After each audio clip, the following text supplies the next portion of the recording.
Shalom और सबको शांति मिले और आज फिर से हम यहाँ पर इकट्ठे हो सके और प्रभु की सेवा में प्यारे प्रभु हम सब को प्रेज द लॉर्ड कहते हैं। Praise the Lord. इस समय सृष्टि से पहले मैं प्रार्थना में जाऊंगी। आइए हम सब प्रार्थना में जाएं, अपने मनों को उसकी ओर लगाएंगे। प्यारे प्रभु धन्यवाद देते इस समय के लिए, इस जीवन के लिए प्यारे प्रभु। सचमुच प्यारे प्रभु तूने हम सबों को इस लायक किया कि हम प्यारे प्रभु तेरे सम्मुख खड़े हो पाए। ये कुछ हमारी कोई बहुत बड़ी खूबी नहीं थी, कोई हम बहुत धर्मी नहीं प्यारे प्रभु, पर प्यारे प्रभु तूने हमको मोल लिया है, अपने खून से मोल ले लिया है प्यारे प्रभु, जिसके द्वारा प्यारे प्रभु हमें ये सौभाग्य मिला है। हम धन्य है प्यारे प्रभु कि प्यारे प्रभु तूने हमको इस यो समझा कि हम यहाँ पर तेरी स्तुति और प्रार्थना और तेरी जय जयकार कर सके प्यारे प्रभु। होने दे प्यारे प्रभु, हम तेरे पास आए हैं प्यारे प्रभु और चाहते हैं प्यारे प्रभु हमें ऐसी सामर्थ्य ऐसा बल दे प्यारे प्रभु कि हम और आपके विश्वास में बढ़ सके। और हो दे प्यारे प्रभु अगर हम विश्वास में हमारी कमी भी है तो तुझसे हम मांग लेते हैं प्यारे प्रभु इस विश्वास के लिए कि हमारे विश्वास को और बढ़ा प्यारे प्रभु, क्योंकि हम जानते हैं ये दुनिया में हम प्यारे प्रभु हर पल ऐसी ऐसी बातों में देखते हैं और उलझ जाते हैं, पर फिर भी प्यारे प्रभु तू हमें हर पल हर समय ऐसा धैर्य देता है, ऐसी सामर्थ्य देता है, ऐसा नया बल दे देता है प्यारे प्रभु कि हम प्यारे प्रभु नहीं तेरे पीछे होने से डरते हैं। वो भय जो है प्यारे प्रभु तूने हमसे दूर कर दिया है, जिसके लिए हम तेरा धन्यवाद देते हैं प्यारे प्रभु। जिससे लोग ये यूट्यूब के द्वारा देख रहे हैं प्यारे प्रभु उनको भी ऐसी सामर्थ्य दे, ऐसा बल दे प्यारे प्रभु कि वो भी प्यारे प्रभु और भी भाग के प्यारे प्रभु तेरे कदमों में आकर के तेरे वचन में लिपट जाए प्यारे प्रभु, क्योंकि हम जानते हैं इस संसार में सब कुछ व्यर्थ है।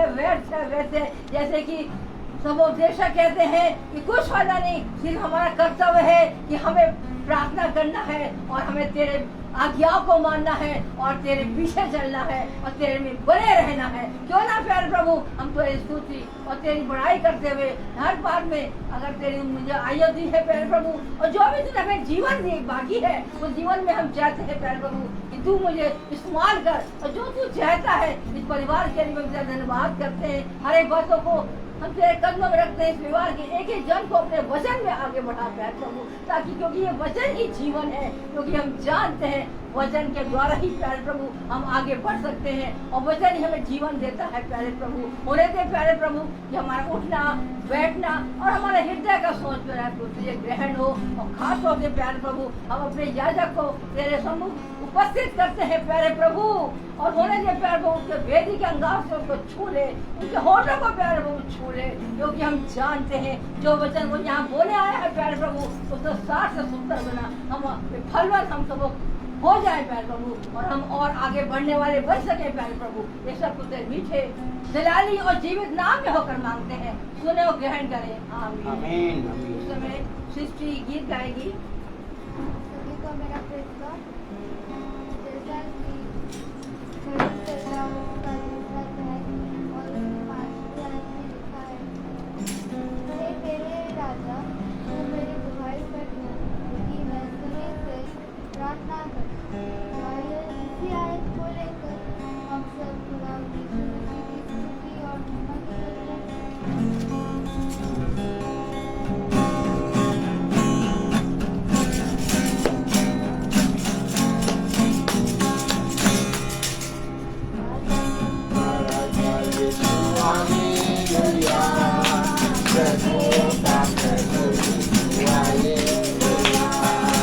Raja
praise the Lord. तो आइए हम सब एक और गीत के चलते हैं।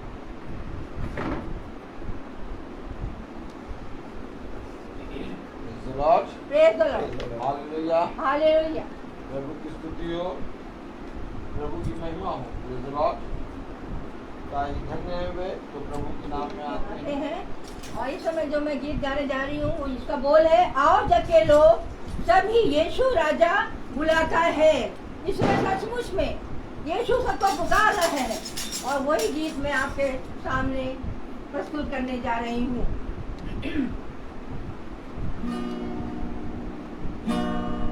आओ जग के लोग सभी यीशु राजा बुलाता है। आओ जग के लोग सभी यीशु राजा बुलाता है।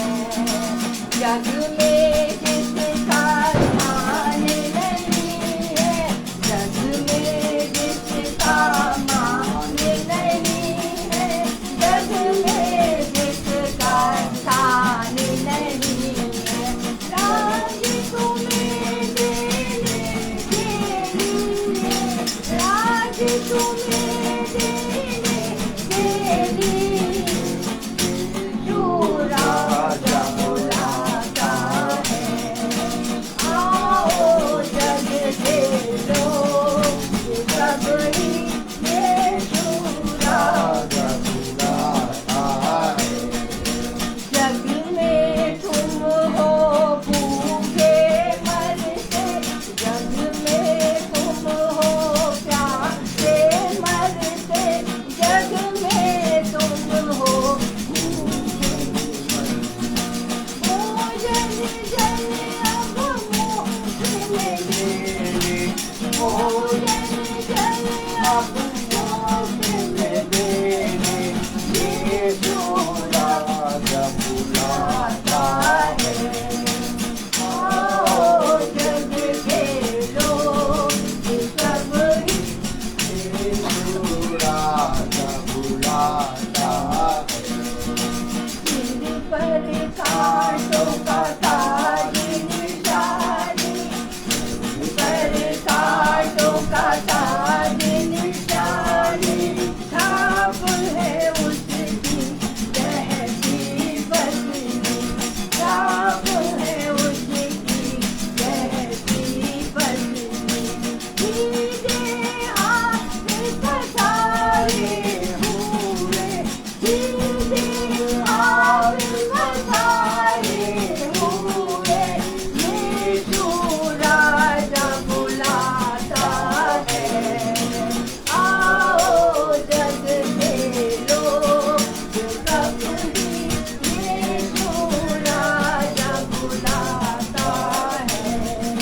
आओ भाइयों, आओ बहनों, आओ भाइयों, आओ बहनों, आकर उसको परखो देखो, आकर उसको परखो देखो। सारा बोझ उठाने के लिए, सारा बोझ उठाने के लिए यीशु राजा बुलाता है। आओ जग के लोग सभी यीशु राजा बुलाता है। आओ जग के लोग सभी यीशु राजा बुलाता है। यीशु राजा बुलाता है। Praise the Lord। Praise the Lord.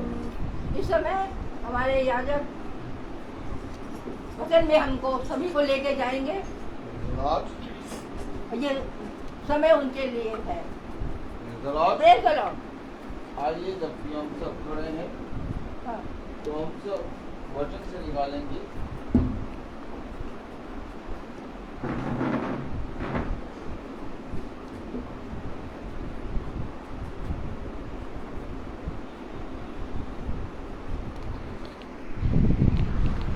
नीति वचन उसका 8वां अध्याय, नीति वचन उसका 8वां अध्याय और उसकी 34वीं आयत अगर हम पढ़ेंगे। 8 का 14 8 का 34 हाँ 34। नीति वचन 8:34 34 चैप्टर 8 वर्स 34 यस पढ़ेंगे हम। क्या ही धन्य है वह मनुष्य जो मेरी सुनता, वरन मेरी डेवढ़ी पर प्रतिदिन खड़ा रहता और मेरे द्वारों के खंभों के पास दृष्टि लगाए रहता है। आमीन। खुदावन का वचन जो कि पवित्र है, यस इस पवित्र वचन को खुदा हम निकम्मों को समझने और उस पर चलने की सामर्थ प्रदान करे। आमीन। आमीन। Praise the Lord. हम सब अपने स्थानों पर बैठ जाएं। मैं देख रहा हूं कि यहाँ पर 2 पंखे चल रहे हैं, प्रेज़ द लॉर्ड। और 2 पंखों में से एक पंखा हवा जो दे रहा है वो माइक पे कैच कर रहा है, और अगर हम ये वाला पंखा बंद करते हैं, प्रेज़ द लॉर्ड, मैं कर दूँ। रुक जाइए, हाँ, पहला वाला। प्रेज़ द लॉर्ड, ये नहीं, ये वाला बंद करेंगे, ये वाला, हाँ, तो ये कम है। प्रेज़ द लॉर्ड, ये वाला बंद करेंगे, प्रेज़ द लॉर्ड। यस अब बैठेंगे हम आराम से। अब देखिए एक अजीब खुशी हुई। हाँ, आमीन। बात यहाँ ये नहीं है कि ठंडा या गर्म, बात यहाँ ये है कि हम खुदा के वचन को सुनने के लिए अपने जीवन में क्या त्यागते हैं। आज लोग खुदा के वचन को सुनना चाहते हैं, प्रेज़ द लॉर्ड, लेकिन क्या कारण है कि वे खुदा के वचन को सुन नहीं पाते। वे खुदा के वचन को क्यों नहीं सुन पाते? क्योंकि मेरे प्यारे भाई बहनों, खुदा के वचन को सुनने के लिए एक त्याग, एक सेक्रीफाइस का होना ज़रूरी है। क्योंकि जहाँ प्रेम नहीं है वहाँ पर खुदा का वचन नहीं है। कितने लोग मानते हैं कि जहाँ प्रेम है वहाँ खुदा का वचन है? मानते हैं जहाँ प्रेम है वहाँ खुदा का वचन है। आमीन। लेकिन मेरे प्यारे भाई बहनों, जहाँ प्रेम ही नहीं वहाँ खुदा का वचन कैसे हो सकता है? सच है। अब आप मुझे बताइए, प्रेम का अर्थ क्या है? प्रेम का मतलब होता है सेक्रीफाइस, अर्थात त्याग। त्याग। जब तक तुम्हारे अंदर एक त्याग, एक सेक्रीफाइस, एक बलिदान, एक दीनता की आत्मा ना होगी, तब तक तुम प्रभु को कभी देख ना पाओगे। Praise the Lord. प्रभु के नज़दीक, प्रभु की डेवढ़ी पर खड़े रहने के लिए आपके अंदर एक सेक्रीफाइस चाहिए। अगर आप बहुत ध्यान से देखें मेरे प्यारे भाई बहनों, कौन मनुष्य उसकी डेवढ़ी पर प्रतिदिन खड़ा रहता है, तो पाएंगे कि सब के सब भटक गए, एक भी न रहा जो प्रभु के वचन पर कान लगाए। क्यों? क्योंकि सब ने अपना अपना मार्ग चुन लिया और सब अपने अपने मार्ग पर हो लिए। लेकिन प्रभु का मार्ग क्या है? Praise the Lord. प्रभु का मार्ग क्या है, ये कौन व्यक्ति हमें बताएगा? क्योंकि हम देखते हैं कि आज बहुत तेरे लोग बहुत सी बातें बोलते हैं, लेकिन हम कैसे जानेंगे कि प्रभु का मार्ग क्या है? आपको मालूम है, प्रभु से ने मूसा से कहा, जहां तू खड़ा है, बोले जहाँ तू वो पवित्र स्थान है। वो पवित्र स्थान है। अब आप मुझे बताइए कि मूसा को मालूम नहीं? मालूम है। कि जहां वो खड़ा है वो पवित्र स्थान है। बता रहा है खुदा, आमीन, कि आमीन जहां तू खड़ा है वो पवित्र स्थान है, आमीन। आमीन। तो मार्ग क्या है? मैं आपसे पूछूं, लोग कहते हैं मार्ग सत्य और जीवन यीशु मसीह है। मैं कहूं, लोग कहते हैं कि मार्ग पर चलो, लोग कहते हैं टेढ़े मार्ग पर नहीं सीधे मार्ग पर चलो। अब मैं कहूं कि सीधे मार्ग पर तो चले, लेकिन कौन हमें बताएगा मार्ग क्या है? भाई यीशु मसीह ने तो कहा मार्ग सत्य और जीवन मैं हूं। लेकिन क्या जो यीशु मसीह ने कहा कि मैं मार्ग सत्य और जीवन मैं हूं, क्या उस मार्ग पर हम बने हैं? क्योंकि वो मार्ग है क्या? दुनिया कह रही है मार्ग सत्य और जीवन यीशु मसीह है, लेकिन अगर मार्ग सत्य और यीशु मसीह है, जीवन यीशु मसीह है, तो आप क्या उस मार्ग पर हैं? क्या आप उस मार्ग के बारे में जानते हैं? हेलो, बात तो ये है। यहां तक कि मूसा खड़ा है और उसे मालूम नहीं कि पवित्र स्थान पे खड़ा है। सच है। तो मार्ग के बारे में हम कैसे जानेंगे? वचन में देखेंगे। कैसे जानेंगे हम मार्ग के बारे में कि प्रभु का मार्ग क्या है? मैंने क्या कहा? लोग जानना तो चाहते हैं, लोग सुनना तो चाहते हैं, लोग प्राप्त तो करना चाहते हैं, लेकिन त्यागना नहीं चाहते। आपको मालूम है कि मूसा जहां खड़ा है वो पवित्र स्थान है, आमीन। आमीन। लेकिन इससे पहले कि मूसा जहां खड़ा है और जो पवित्र स्थान है, अर्थात जहां खड़ा है मूसा, वो कितना त्याग करके खड़ा है। आमीन। क्या ये वही मूसा है जो फिरौन की बेटी ने पाला था? नहीं, नहीं, ये दूसरा।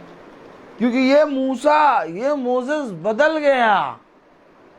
क्योंकि ये मोसेस जहां खड़ा है वो मार्ग पर खड़ा है, आमीन। आमीन। समझना पड़ेगा हमें और आपको। आज हमें और आपको ये जानना पड़ेगा।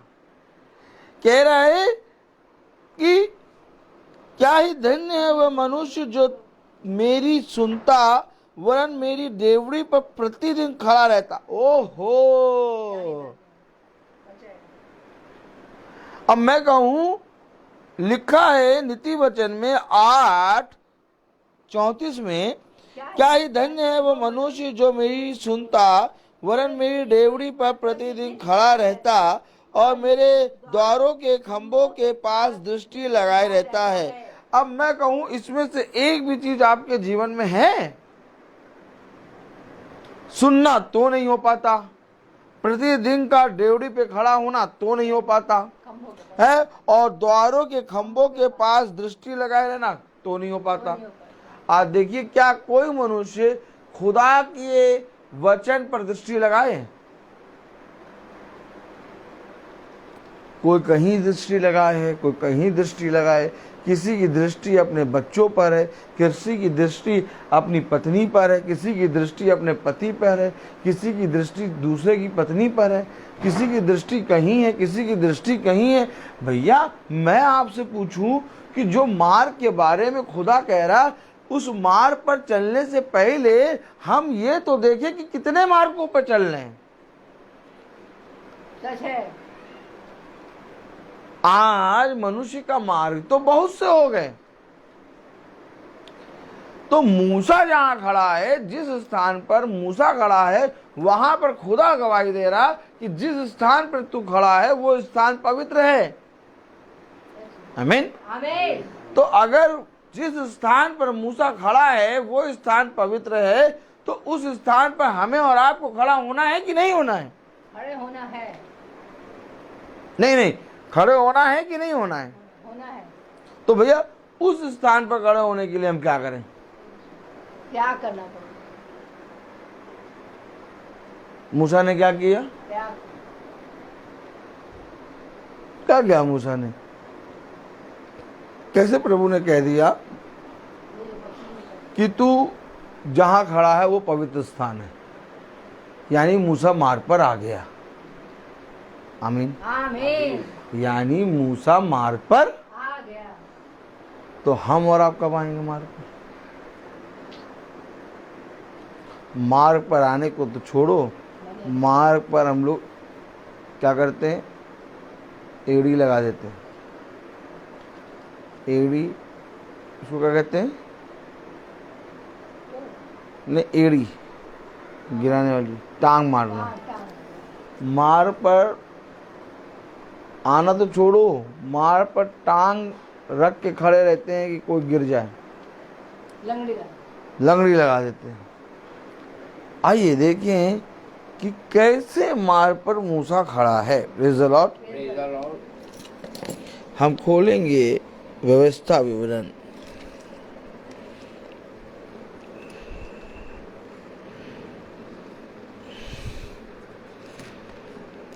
Praise the Lord. Praise the Lord. Hallelujah.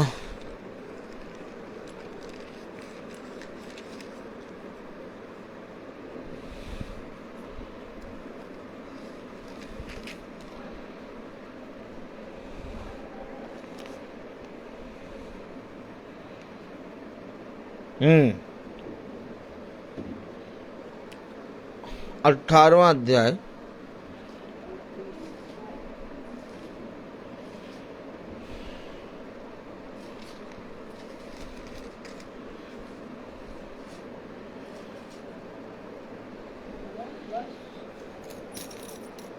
व्यवस्था विवरण उसका 18वां अध्याय और उसकी 9वीं आयत पढ़ें।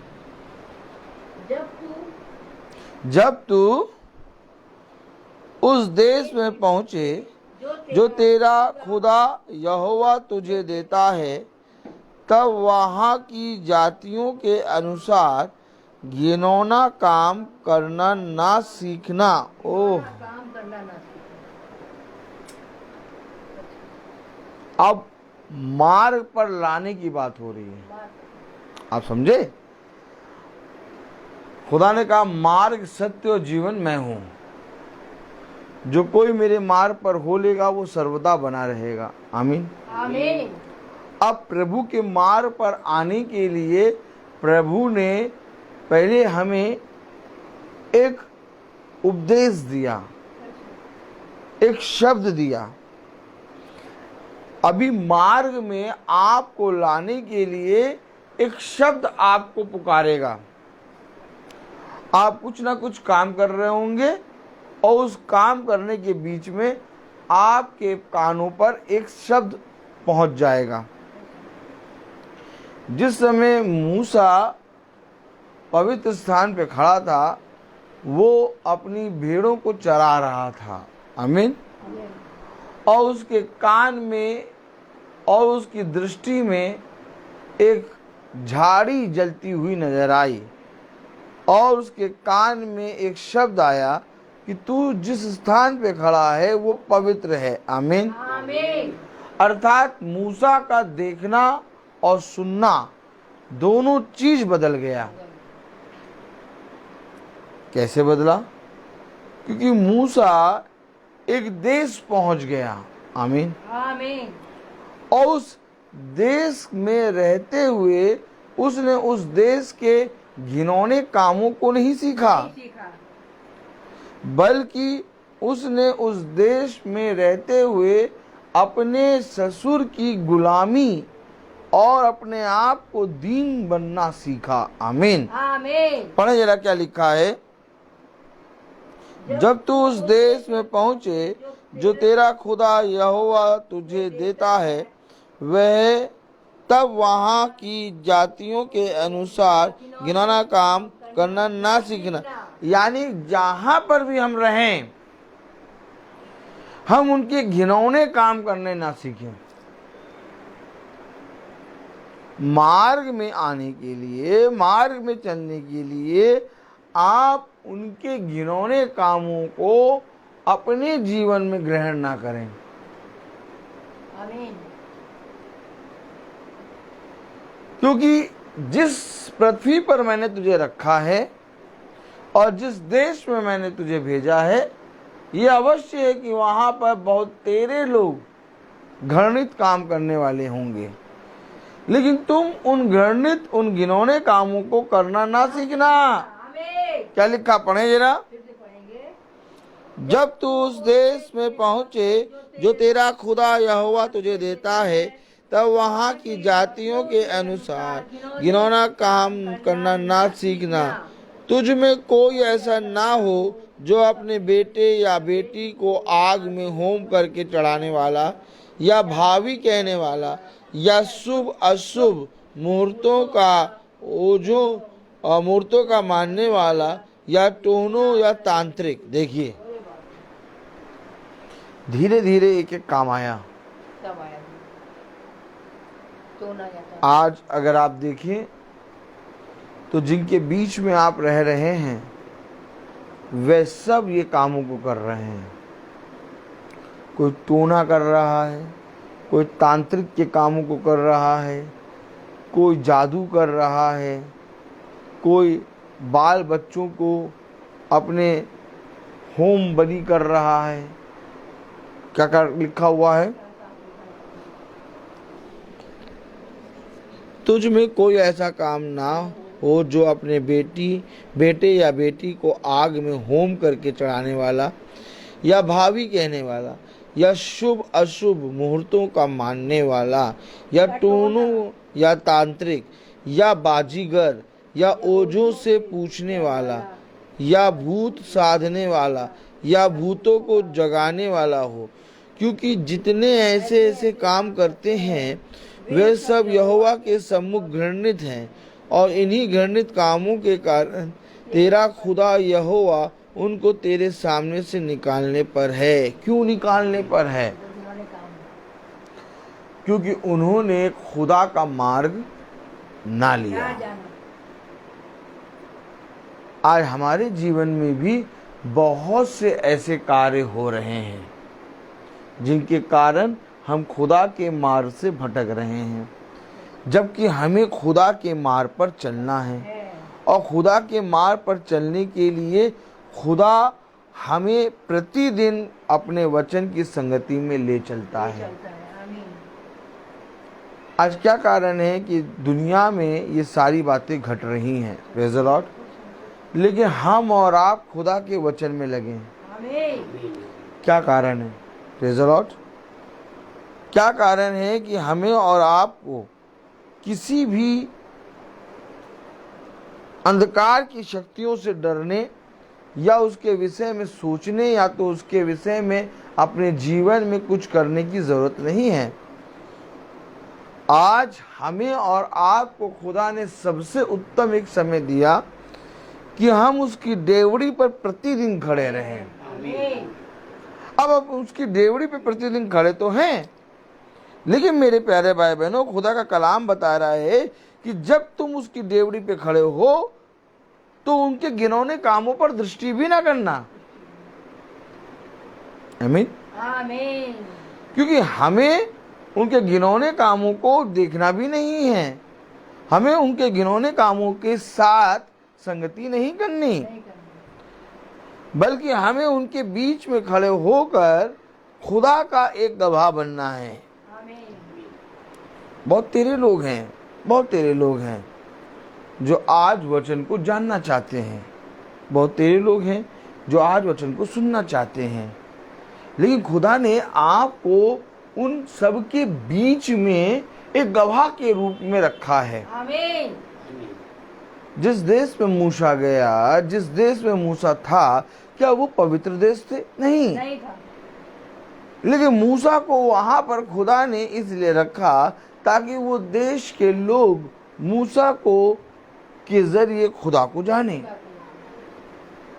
आज हमें और आपको खुदा ने जगह जगह पर, हर एक स्थान पर खड़ा होने के लिए और हर एक स्थान पर खड़े रहने के लिए क्यों रखा है? क्या कारण है कि हम कभी उसाते हैं किसी के घर में, कभी किसी के घर में, या तो कभी कहीं पर पाए जाते हैं। कभी हम किसी कैथलिक के घर में प्रार्थना कर रहे होते हैं, कभी हम किसी CNI के घर में प्रार्थना कर रहे होते हैं, कभी किसी भाई मैथोडिस्ट के घर में प्रार्थना कर रहे होते हैं, कभी हम विश्वासी मनुष्यों के यहाँ प्रार्थना कर रहे होते हैं, कभी हम यहोवा को मानने वालों के यहाँ प्रार्थना कर रहे होते हैं, कभी हम ये चाहते हैं कहीं प्रार्थना कर रहे होते हैं और हमें मालूम भी नहीं होता वो कौन के सी संस्था के मेंबर हैं। क्यों? क्योंकि हमें और आपको खुदा ने किसी संस्था में नहीं बल्कि अपने पवित्र डेवड़ी पर रखा है। मेरे पर रखा है। आमीन। अर्थात यीशु मसीह इस पृथ्वी पर आया जबकि मनुष्य पाप से पूरी रीति से भरा जा रहा था और हर एक मनुष्य ने पाप किया था और बहुत तायत से पाप में भरा हुआ था और वो पापियों के बीच में आ गया। क्यों आखिर यीशु मसीह पापियों के बीच में आके खड़ा हो गया? तो मैं आपसे पूछूं, क्या यीशु मसीह जब पापियों के बीच में आके खड़ा हुआ तो क्या यीशु मसीह उन पापियों के बीच में जब खड़ा हुआ तो खुद भी पापी हो गया? नहीं, बल्कि जब यीशु मसीह उन पापियों के बीच में खड़ा हुआ तो कई पापियों को उसने शुद्ध कर दिया। आमीन।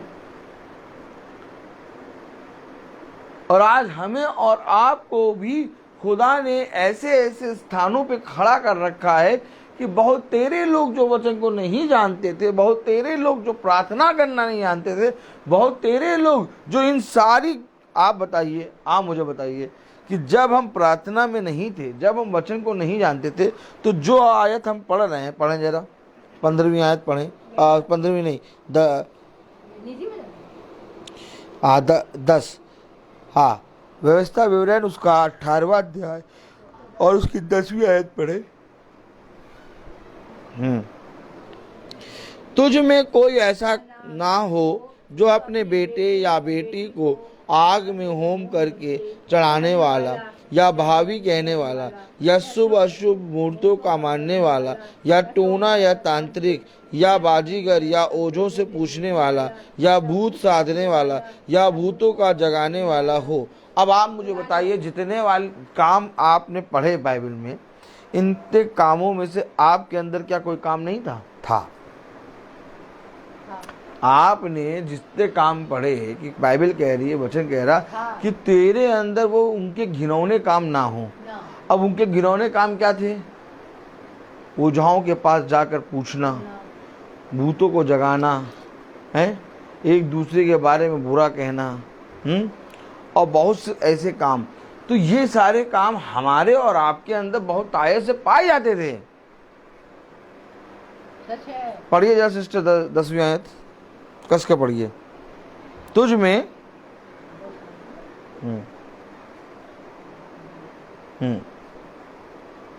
तुझ में कोई ऐसा ना हो, तुझ में कोई ऐसा ना हो जो अपने बेटे या बेटी को आग में होम करके चढ़ाने वाला या भावी कहने वाला या शुभ मूर्तों का मानने वाला, शुभ अशुभ मूर्तों का मानने वाला या टोना या तांत्रिक या बाजीगर या ओझों से पूछने वाला। अब इनमें से कितनी चीजों में हम सम्मिलित थे, लेकिन ये सारी चीजें हमारे जीवन से, मैं आपसे पूछूं, कैसे निकली? आज अगर आप देखें तो ये सारी चीजें हर एक मनुष्य के अंदर पड़ी है।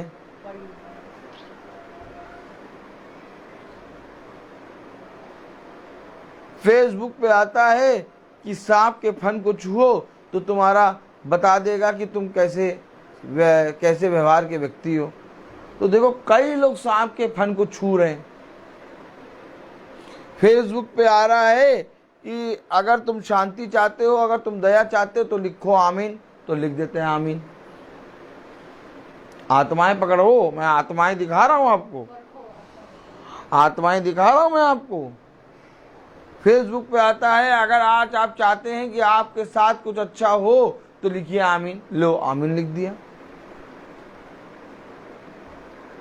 फेसबुक पे आता है पत्ते को छुओ, वो तुम्हारे भविष्य के बारे में बताएगा। और आज देखो कितने ईसाई पत्ते को छू रहे हैं। ये आत्माएं क्या आपको नजर आ रही हैं? नजर आ रही कि नहीं नजर आ रही हैं?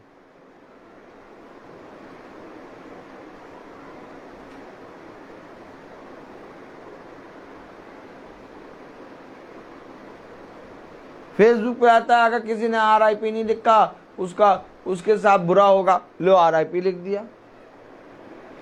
आज देखो यह आत्माएं आपको पूरी चलती फिरती नजर आएंगी। जादू टोना पूछना पाछना आमीन, ये सब भैया हम आमीन क्यों लिखे हैं? तुम कौन होते हो कहने वाले आमीन?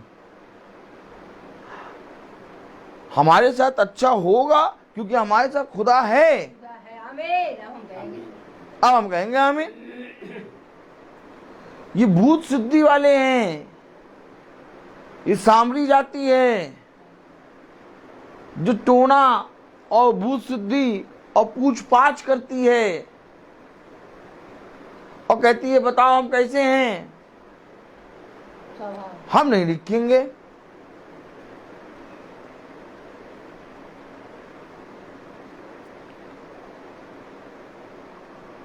आप वचन की आयत लगा देते हैं लोग, और वचन की आयत को भी घुमा के बोल के और एक आयत लगा देते ताकि बेचारे फंसने वाले वो वचन को पढ़ के आमीन लिख दें।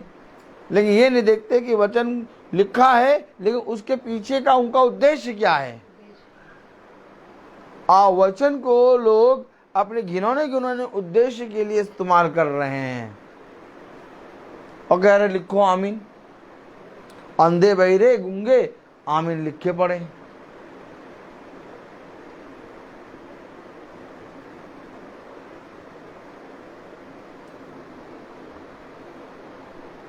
भैया आज हमें और आपको ये सारी आत्माएं देखनी है, क्योंकि कलाम में लिखा क्या है मालूम? कलाम में लिखा है 11वीं आयत पढ़ें, या बाजीगर या ओजों से पूछने वाला या भूत साधने वाला या भूतों का जगाने वाला हो, क्योंकि जितने ऐसे ऐसे काम करते हैं वे सब यहोवा के सम्मुख घृणित हैं। अब बताइए कैसे घृणित हो गए आप कैसे घृणित हो गए? एक थंब को प्रेस करने पर। आप कैसे घृणित हो गए? आमीन लिखने पर।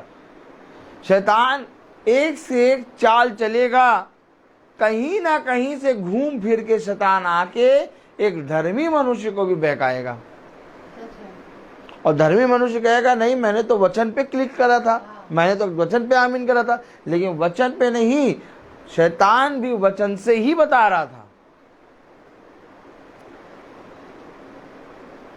उसके पीछे उसकी क्या जिज्ञासा थी शैतान की? उसके पीछे जो शैतान ने जो हव्वा से बात करी उसके पीछे क्या जिज्ञासा थी? उसके पीछे ये जिज्ञासा थी कि तुम मृत्यु तुम्हारे ऊपर आ जाए, मर जाओ। लेकिन जो वचन को समझता है वो समझ जाएगा कि ये वचन मेरे लिए है और ये वचन मेरे लिए नहीं है।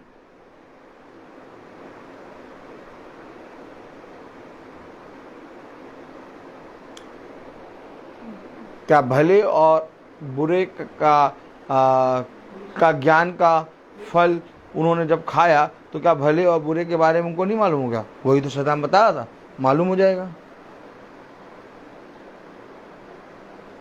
लेकिन ये शातिरपना आज भी धूर्त निकाल रहा है। लेकिन अगर आप प्रतिदिन प्रभु के वचन में चल रहे हैं तो उसके एक एक शातिरपने को, एक एक चाल को आप पहचान लेंगे।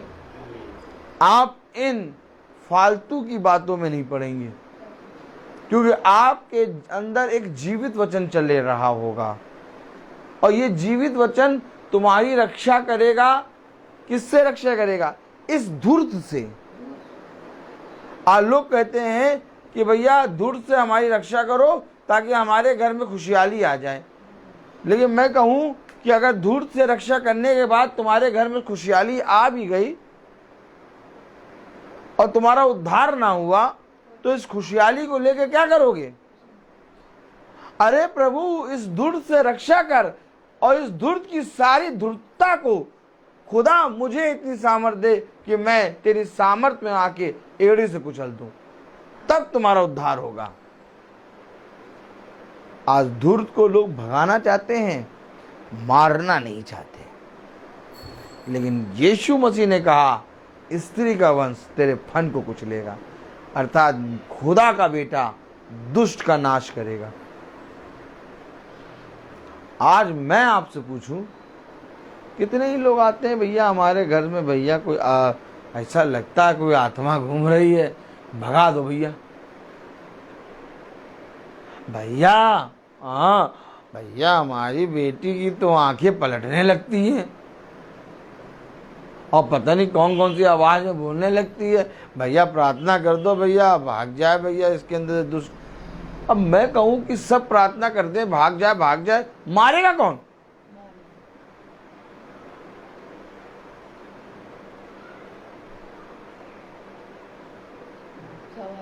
मारने के लिए आपको उसकी एक एक परत को सही से देखना आना चाहिए, क्योंकि उसने मारने का अधिकार दिया है हमें और आपको।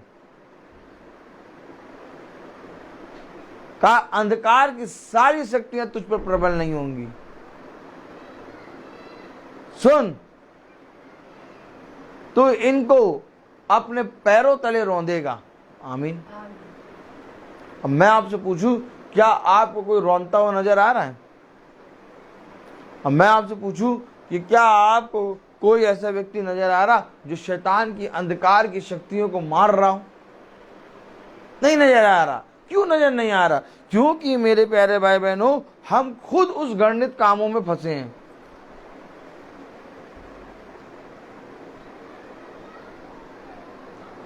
और जब तक आप खुद फंसे रहेंगे तब तक आप कभी उसको मार नहीं सकते। उसको मारने के लिए आपको उसके अंदर से निकलना पड़ेगा। और यही कारण था कि मिस्र की सेना को मारने के लिए खुदा ने मूसा को पहले मिस्र से निकाला। आमीन बोलो। यही कारण था मेरे प्यारे भाई बहनों। और मिस्र की सारी सेना मर गई। अब मैं कहूं, अगर मूसा मिस्र में रहता तो क्या मिस्र की सेना मर पाती? नहीं मर पाती। खुदा ने मूसा को मिस्र की सेना को मारने के लिए मिस्र से निकाला। आमीन। अर्थात मिस्र की घृणित कामों से। क्यों? क्योंकि उसके अंदर घृणित काम हो रहे थे। उसके अंदर इतने घृणित काम हो रहे थे कि उन्होंने खुदा के बच्चों को दास बना लिया। तो खुदा ने भी एक ही पल में समुद्र में उनको बहा दिया। आज इन घृणित कामों से हमें और आपको निकलना है। और मैं कहूं कि अगर इस घृणित कामों से हम अपने इस शरीर को निकाल के बाहर खड़ा कर दें, लेकिन मन इन घृणित कामों में लगा हो, तो क्या आपका उद्धार हो जाएगा? नहीं होगा। तो इससे पहले कि ये शरीर निकले, आपको अपने मन को वहां से हटाना होगा। क्योंकि यदि तुम्हारा मन उस घृणित कामों से हट गया तो खुदा कहता है कि ये शरीर मैंने तेरे लिए वहां पर गवाही के रूप में रखा है। सच है। अब मैं कहूं कि डैनियल जो 70 साल, आमीन, वो मूर्ति पूजकों के बीच में रहा, लेकिन उसका मन मूर्ति पूजकों में नहीं था। Praise the Lord. क्यों नहीं था? क्योंकि डैनियल का मन खुदा में था। क्योंकि डैनियल वहां पर खुदा के सामर्थ के काम दिखाने के लिए रखा गया था।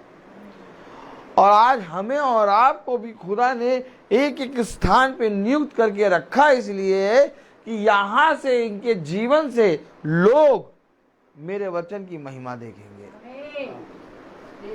अब मैं आपसे कहूं कि अगर मूसा खुदा की सामर्थ में फिरौन की बेटी के पास ना होता तो फिरौन की बेटी और मिस्र के लोग खुदा की सामर्थ को कैसे देख नहीं पाते जान हैं? पाए। क्या कह रहा है कलाम? वचन क्या कह रहा है? हम और आप बहुत तायद से अपने जीवन में अच्छी अच्छी वस्तुओं को प्राप्त करना चाहते हैं, लेकिन खुदा का कलाम कहता है कि यदि मैं तुझे अच्छे फल दूं भी तो तेरे अंदर जो घृणित फल है वो उस अच्छे को भी पूरा कर देगा। तो सबसे पहले तुझे क्या करना है? सबसे पहले इन घृणित चीजों को अपने पास से दूर करनी है। कलाम में क्या लिखा है? पढ़ें। क्योंकि एक मिनट रुक जाइए। घृणित चीजों को दूर करना है, क्यों कह रहा है? Praise the Lord. व्यवस्था विवरण 8वां अध्याय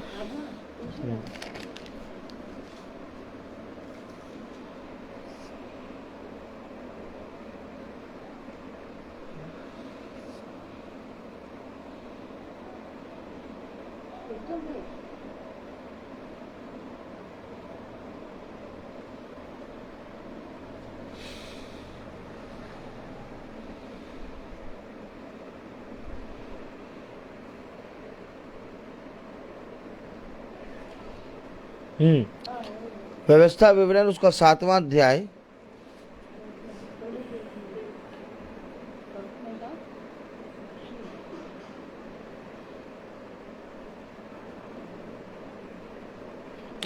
उसकी 25वीं आयत पढ़ें। व्यवस्था विवरण उसका 7वां अध्याय और उसकी 25वीं आयत पढ़ें। उनके देवताओं की खुदी हुई व्यवस्था विवरण उसका 7वां अध्याय उसकी 25वीं आयत पढ़ें। उनके देवताओं की खुदी हुई मूर्तियां खुदी हुई मूर्तियां तू आग में जला देना, तू आग में जला देना, और जो चांदी या सोना और जो चांदी या सोना उन पर चढ़ा हो उसका लालच करके ना ले लेना, नहीं तो तू उसके कारण फंदे में फंसेगा। अरे फंदे में फंसेगा। उनके देवताओं की मूर्तियों को अपने घर ना ले आना, और वो न चढ़ी हुई जो पानी ना ही उनके ऊपर चढ़ा हुआ सोने का लालच करना, उनका नाश कर देना, नहीं तो तू फंदे में फंस जाएगा।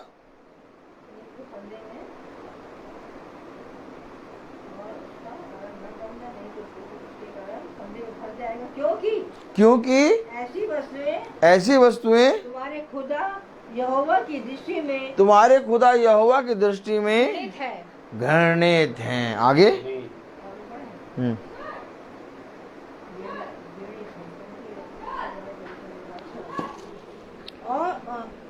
और उसके समान और कोई घृणित वस्तु अपने घर में ना ले आना। देखा, उनको नष्ट करना है,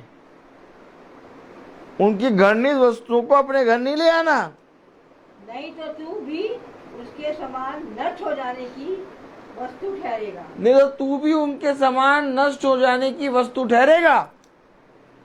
उसे सत्यानाश की वस्तु जानकर उससे घृणा करना और उसे कदापि न चाहना, क्योंकि वो अशुद्ध वस्तु है। अशुद्ध वस्तु है, उससे घृणा करना, उसका सत्यानाश करना, उसको ना चाहना, क्योंकि वो अशुद्ध वस्तु है। उनकी घृणित वस्तुओं को अपने घर ना ले आना, उनका नाश करना, उनको आग में जला देना, और उस पर चढ़े सोने और चांदी की लालच ना करना। ऐसा करके तू भी घृणित वस्तु के लायक बनेगा। आज वचन इन सारी बातों को हमें और आपको क्यों बता रहा है?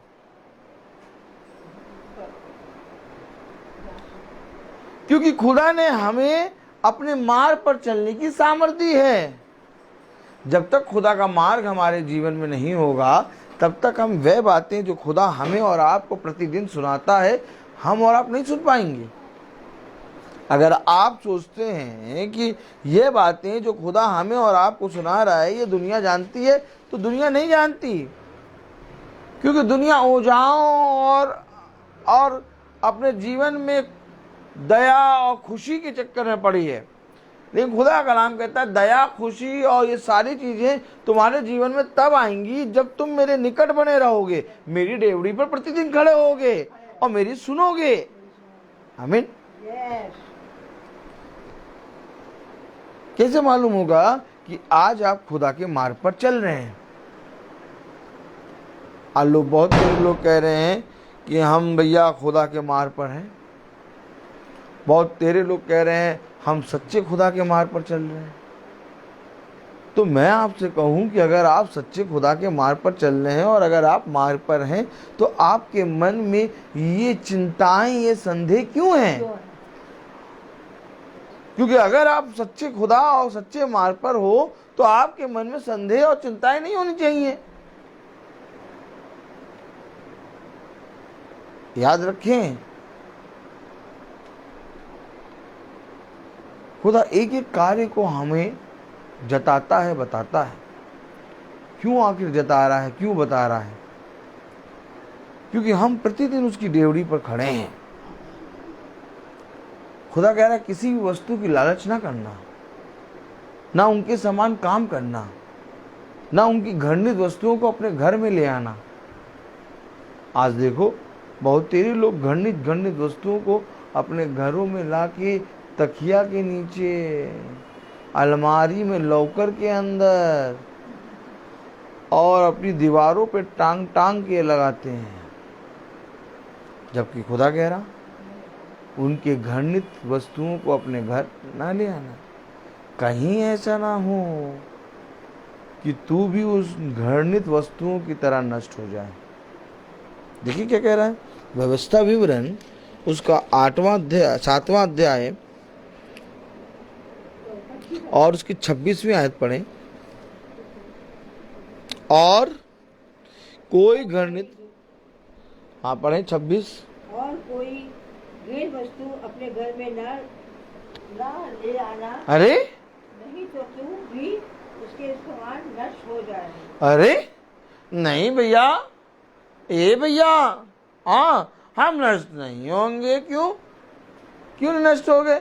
हम भैया बाइबल पढ़ते हैं रोज। कह रहा रोज क्या, तुम 24 घंटे बाइबल पढ़ो तब भी नष्ट होगे। क्यों? 24 घंटे बाइबल पढ़ने से क्यों नष्ट होंगे? क्योंकि तुम्हारे मन में एक घृणित, एक दुष्ट, एक अशुद्ध आत्मा वास कर रही है। जब तक ये आग में नहीं जलेगी, जब तक ये इस पर खुदा का आग नहीं पड़ेगा, ये राख नहीं होगी। क्या ऐसा है कि आज लोग घृणित वस्तुओं को देते हैं और लोग उन वस्तुओं को अपने घर में ले आते हैं? ऐसा है? क्यों लाते हो घर में? इससे पहले कि कोई घृणित वस्तु दे मना कर दो, भैया हमें नहीं चाहिए, आप रखो, हमें नहीं चाहिए भैया। हमारा जिंदा खुदा है और वो जिंदा खुदा हमारे अंदर है।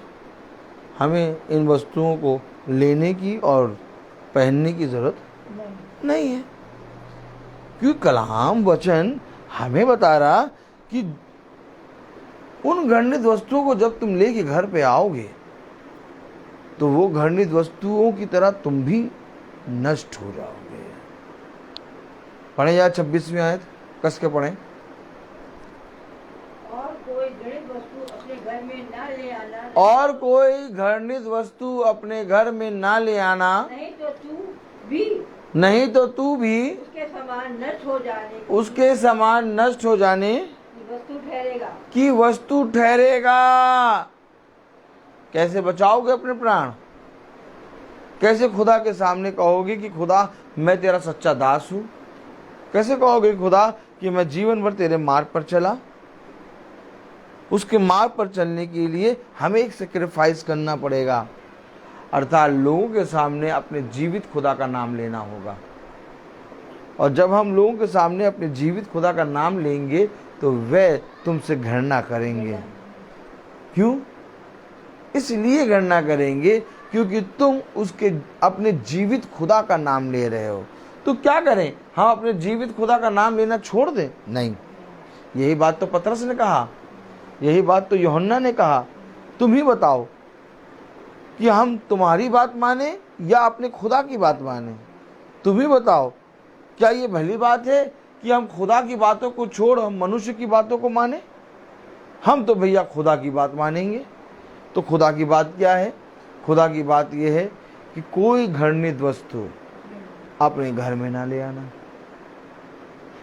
अपने खुदा के प्रति ईमानदार बनना, अपने खुदा के वचन पर कान लगाए रहना, उसकी डेवड़ी पर प्रतिदिन बने रहना, जो कुछ उसने कहा उसको सुनकर वैसा ही करने पर चौकसी करना।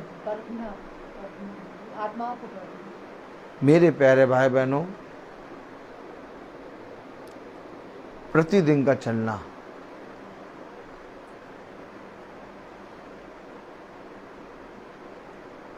कैसे हो सकता है?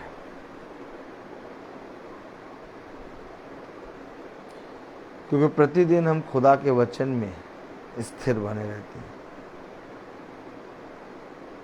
और ये खुदा की आत्मा के बिना नहीं हो सकता।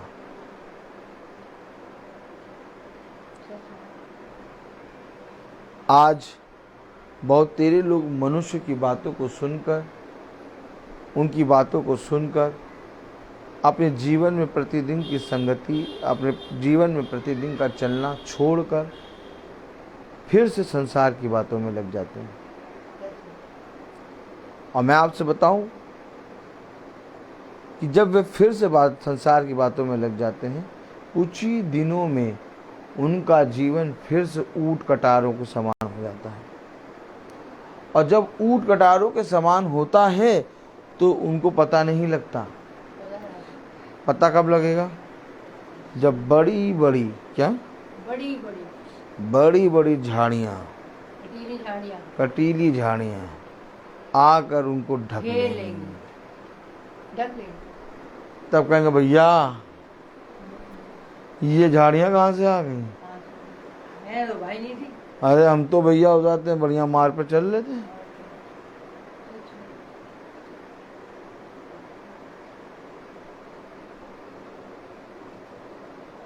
मैं एक जगह ट्यूशन पढ़ाने गया और मैं ट्यूशन पढ़ा रहा और वहाँ पर एक मैम कहने लगी कि जब आप आते हैं तो एकदम शांति आ जाती घर में।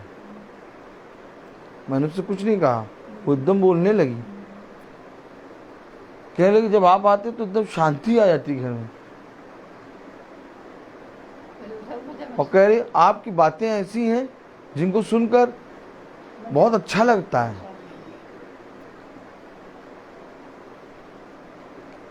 कहने लगी आप जिसको भी देखते होंगे आपकी दृष्टि में तो सभी अच्छे होते होंगे, आपके लिए तो कोई बैरी होगा ही नहीं। वो ये सारी बातें अपने आप कहने लगी और मैं बैठे सुन रहा।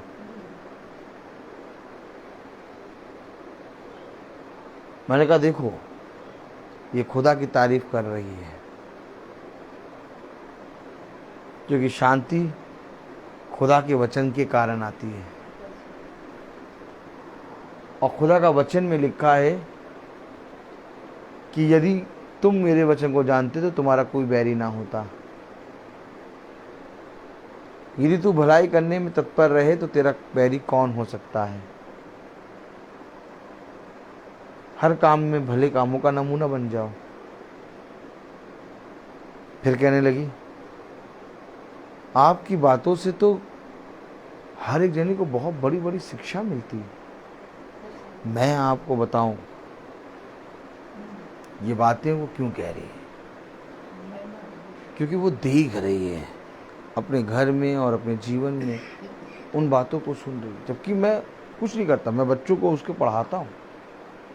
मैं आपको बताऊं खुदा का कलाम में झूठ नहीं लिखा कि तू जिस घर पे जाएगा वो घर आशीष का कारण बने। सुहाने पैर जहाँ जाए। मैं अपने आप को एक ऐसा मनुष्य नहीं कह रहा कि मैं जहाँ जाता हूँ वहाँ बहुत अच्छा हो जाता, मुझे उठा उठा के ले जाओ और रख दो अपने घर में। नहीं नहीं, मैं अपने आप को बड़ा नहीं कह रहा। फिर समझे, मैं आपको ये बताना चाह रहा हूँ कि यदि आप खुदा के मार्ग पर बने हैं तो खुदा के मार्ग को पर चलते चलते आप कहीं पर भी जाएंगे। वो मार्ग अपनी छाप, अपना निशान छोड़ने में माहिर है। आमीन। यीशु मसीह ने ऐसा इस पृथ्वी पर कर दिया कि आज भी लोग उसको स्मरण कर रहे हैं। सोचो, जब यीशु मसीह ने 2000 साल पहले ऐसा कर दिया, तो जब वो आया हुआ था 2000 साल पहले देह में, तो कितना ज़्यादा हंगामा मचा रहा होगा। और अगर हम उसके पुत्र पुत्री हैं तो कितना हंगामा मचेगा। हलचल तो होगी, बवाला तो होगा, और लोग बहुत तेरे लोग उठ के खड़े हो जाएंगे विरोध में। कहेंगे अरे इनकी प्रार्थना तो हमने सोचा था कि 5 महीने या 6 महीने में बंद हो जाएगी, या जुम्मा 1 साल में बंद हो जाएगी, लेकिन ये तो सालों से चल रही है भैया।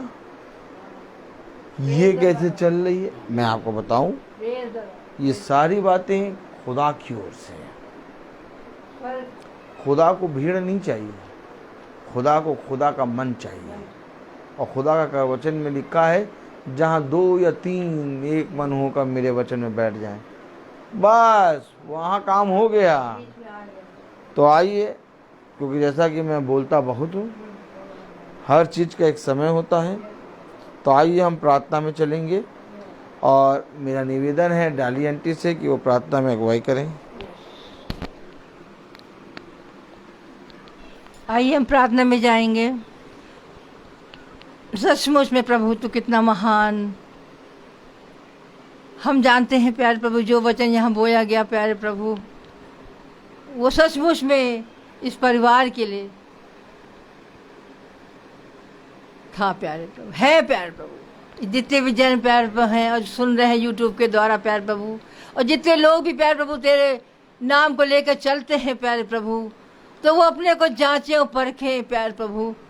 जिस तरह से वचन में कहा गया प्यारे प्रभु कि जब तक कि हम अपने घिनौने काम को नहीं छोड़ेंगे प्यारे प्रभु, कैसे प्यारे प्रभु मूसा को प्रभु ने कह दिया प्यारे प्रभु, जहाँ तू खड़ा है वो पवित्र स्थान है। क्या हम वहाँ खड़े हैं जहाँ हम यहाँ खड़े हैं?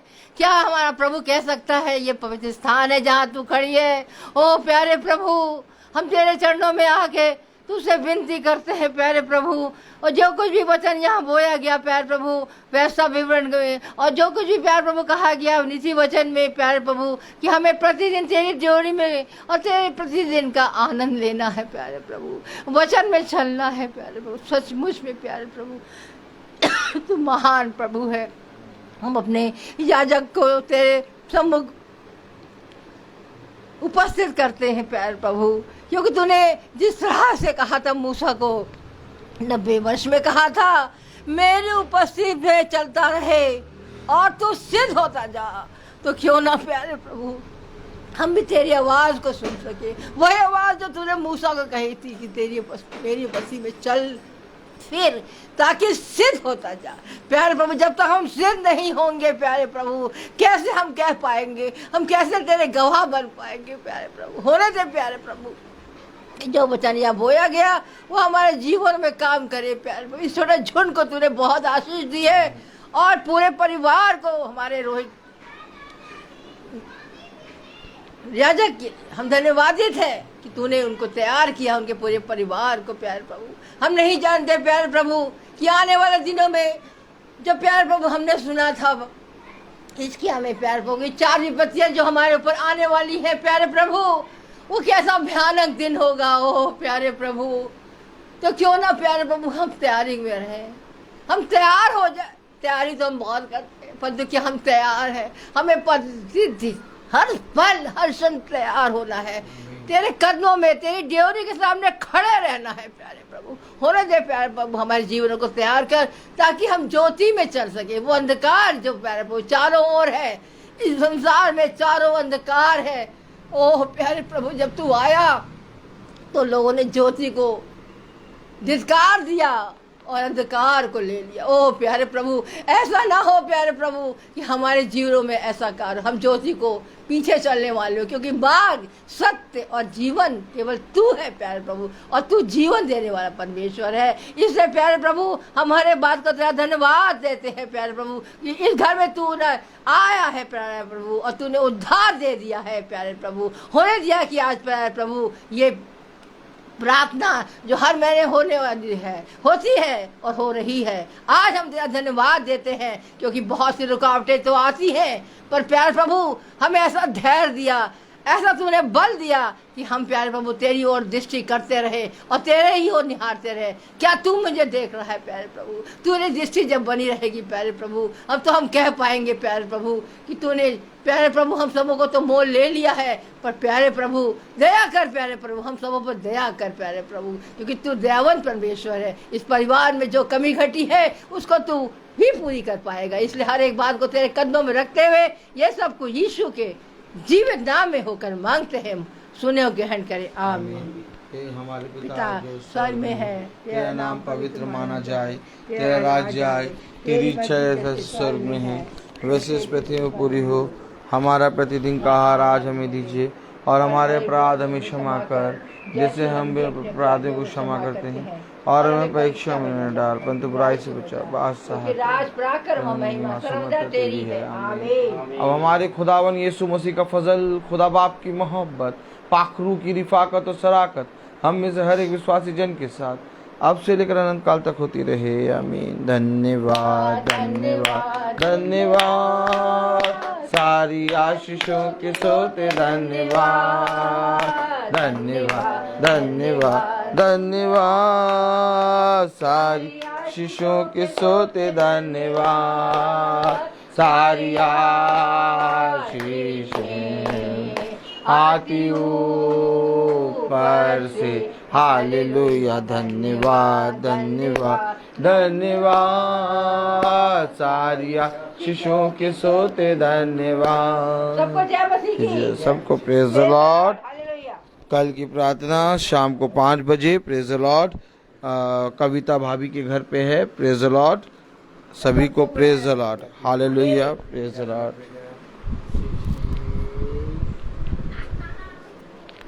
प्रभु हमारे सारे YouTube और Facebook वाले भाई बहनों को सामर्थ और अनुग्रह से भरे, आमीन।